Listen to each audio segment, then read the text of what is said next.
wabarakatuh. Waalaikumsalam warahmatullahi Selamat wabarakatuh. siang, Bu. Nggih, selamat Bagaimana siang. kabarnya? Alhamdulillah sehat, Bu. Alhamdulillah. Baik, Bu, sebelumnya kami berdua mengucapkan terima kasih banyak atas keluangan waktu Ibu sehingga hari ini kita bisa bertemu dalam kegiatan wawancara terkait dengan tugas kami sebagai CGP pada demonstrasi kontekstual modul 3.1 tentang pengambilan keputusan berdasarkan nilai-nilai kebijakan seorang pemimpin. Nah, khususnya Ibu nih yang menjadi kepala sekolah tentunya memiliki banyak pengalaman yang luar biasa dan real, Bu ya. Jadi kami ingin belajar banyak nih tentang pengalaman-pengalaman Ibu dalam pengambilan keputusan. Ada beberapa pertanyaan yang ingin kami ajukan, Bu. Boleh nih, Bu ya? Oke, silakan. Yang pertama, Bu, selama ini bagaimana Ibu mengidentifikasi kasus-kasus yang merupakan dilema etika atau bujukan moral? Oke.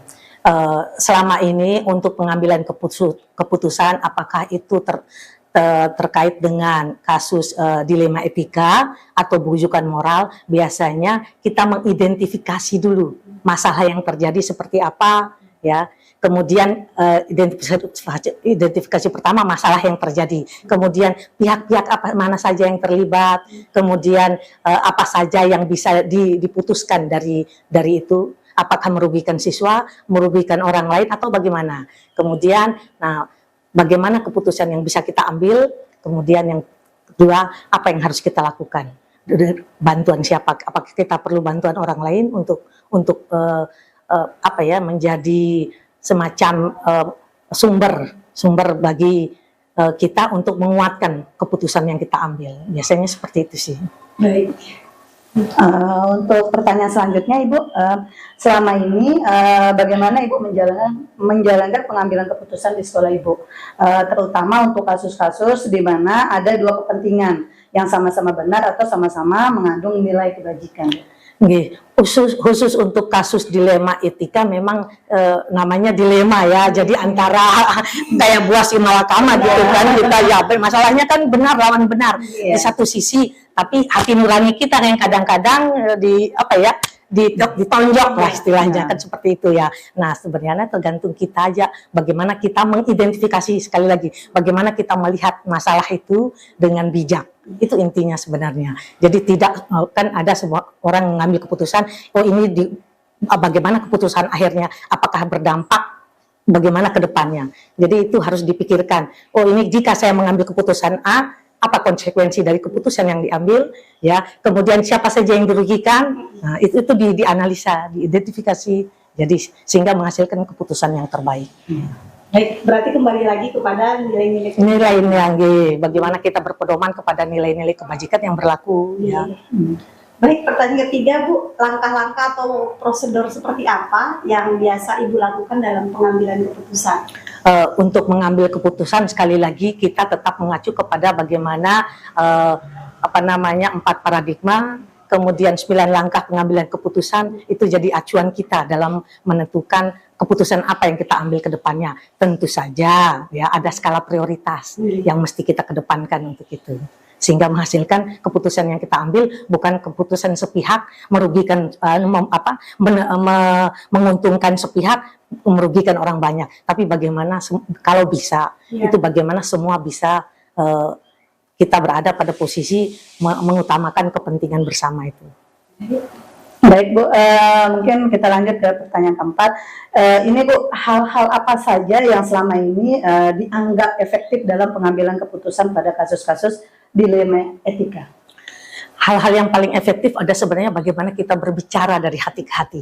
Kadang-kadang ada kepala sekolah mungkin yang langsung menjas, oh Bapak salah, kadang-kadang, atau ada yang langsung menegur di depan orang lain. Sebenarnya berikan dia ruang privasi, artinya kita perlu memanggilkan, kita perlu klarifikasi apa yang terjadi dan sebagainya. Kan di situ ada ruang komunikasi sehingga terjalin ya bagaimana langkah selanjutnya yang bisa kita ambil jika terjadi komunikasi yang lancar tersebut, sehingga sama-sama enak di kedua pihaknya. Jadi tidak ada artinya merasa tidak enak, enggak sebenarnya. Jadi itu saja sebenarnya ya. Jadi jangan sampai kepala sekolah itu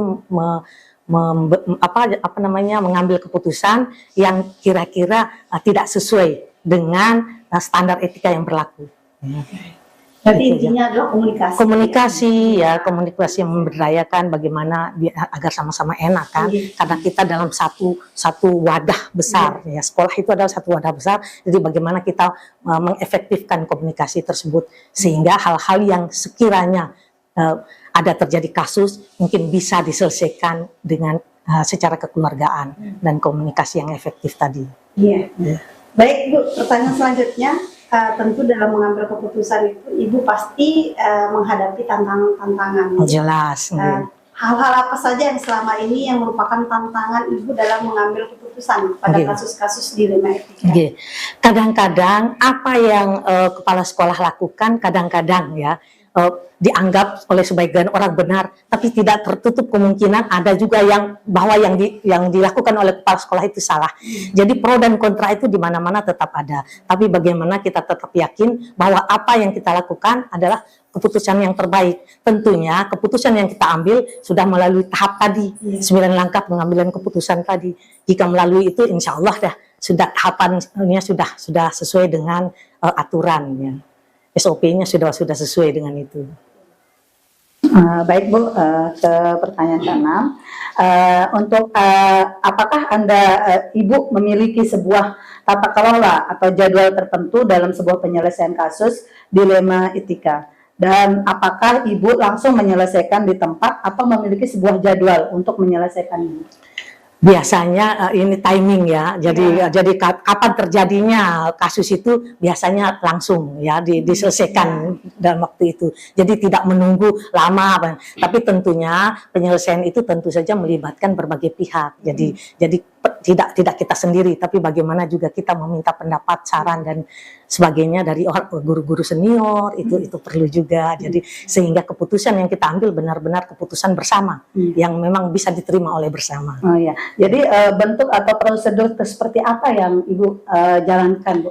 Biasanya kan kita memanggil ya personal tersebut ke dalam ruang kepala sekolah sehingga masalah ini tidak terekspos dulu keluar, yang bisa saja kita saat itu menjaga privasi dari yang oleh guru ini jika kasus itu dilakukan oleh guru kan ya.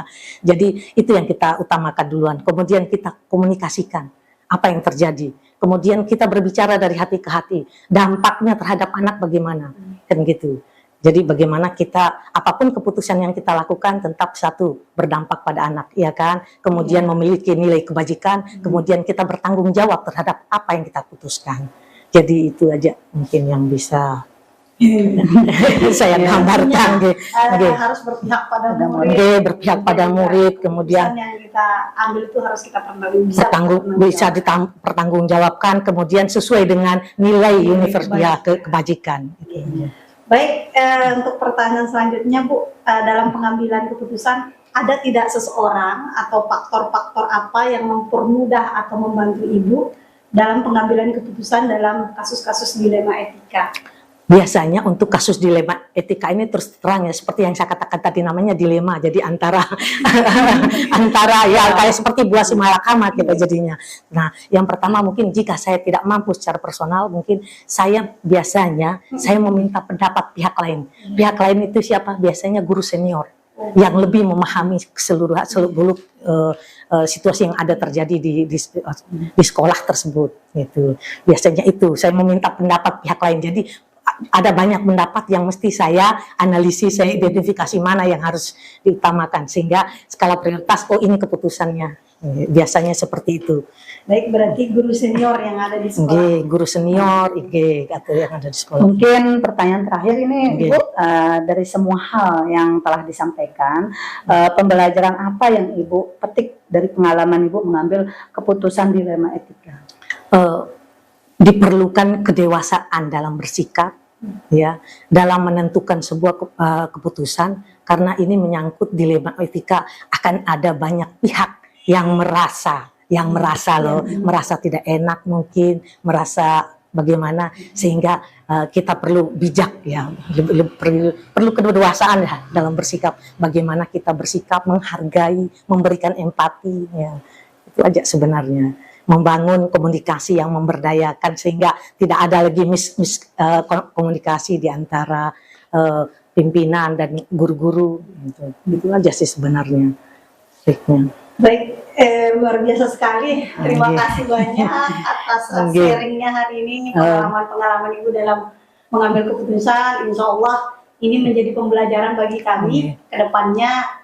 Jika suatu saat kami menjadi pemimpin dalam sebuah sekolah gitu. Insya Allah lain waktu kami ingin belajar lebih banyak lagi. Kita masih sama-sama belajar, kita. Sekali lagi terima kasih banyak. Sama-sama Bu Kaisi, Bu Soleha, terima kasih banyak. Ya sudah dipercaya untuk menjadi narasumbernya. Baik, Assalamualaikum warahmatullahi wabarakatuh.